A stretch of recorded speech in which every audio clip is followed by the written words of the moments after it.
Hi అండి. ఈరోజు chicken fry పప్పుచారులోకి ఎలా చేయాలో చూపిస్తాను. మ్యాగ్నేట్ చేసి పెట్టాను ఫస్ట్. అల్లం వెల్లిగడ్డ, ఉప్పు, కారం, పసుపు అన్నీ వేసి మ్యాగ్నేట్ చేసి పెట్టాను. ఒక ఆనియన్ కోసి వేసాను, 2 పచ్చిమిర్చి వేసాను. ఇప్పుడు ఉల్లికాడ ఉంటాయి కదా, అవి తీసుకున్నాను ఒక 3. అవి కట్ చేసి ఇది కొంచెం ఫ్రై అయినాక అది కట్ చేసి వేసుకోవాలి. ఇది కొంచెం బాగా ఫ్రై అవ్వాలి, అంతలోపు అది కట్ చేసుకుందాం ఉల్లికాడ. ఇట్లా కొంచెం మీడియం సైజ్ కట్ చేసుకోవాలి పెద్దగా. ఇప్పుడు ఫ్రైలో కొంచెం అల్లం వెల్లిపాయ వేసాను. ఇది కూడా కాస్త ఆల్రెడీ మ్యాగ్నేట్ వేసాను, ఇప్పుడు కొంచెం లైట్గా వేసాను.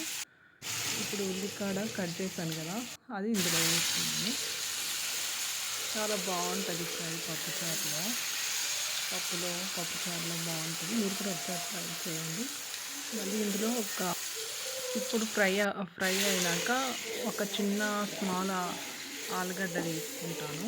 మన ఇష్టం, వేసుకోవచ్చు వేసుకోకపోవచ్చు. నేను వేస్తాను, బాగుంటుంది టేస్ట్. చిన్నది ఇంత మీడియం సైజు అవి. మళ్ళీ 2 క్యాప్సికమ్ తీసుకున్నాను. ఇవి కొంచెం పెద్ద సైజువి. ఈ 2 క్యాప్సికమ్ మీడియం పెద్దగా కట్ చేసి వేస్తాను. ఈలోపు కారం, పసుపు, కొంచెం ఉప్పు వేసాను. ఇప్పుడు కొంచెం మగ్గింది. ఇప్పుడు క్యాప్సికమ్ వేస్తాను. ఫస్ట్ వేస్తే క్యాప్సికమ్ మెత్తగా అయిపోతుందని కొంచెం ఫ్రై అయ్యి కొంచెం మగ్గినాక చికెన్ ఇప్పుడు వేసాను.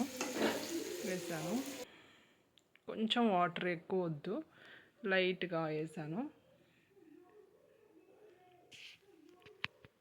ఇప్పుడు కొద్దిసేపు మూత పెట్టేసి మగ్గనిద్దాము.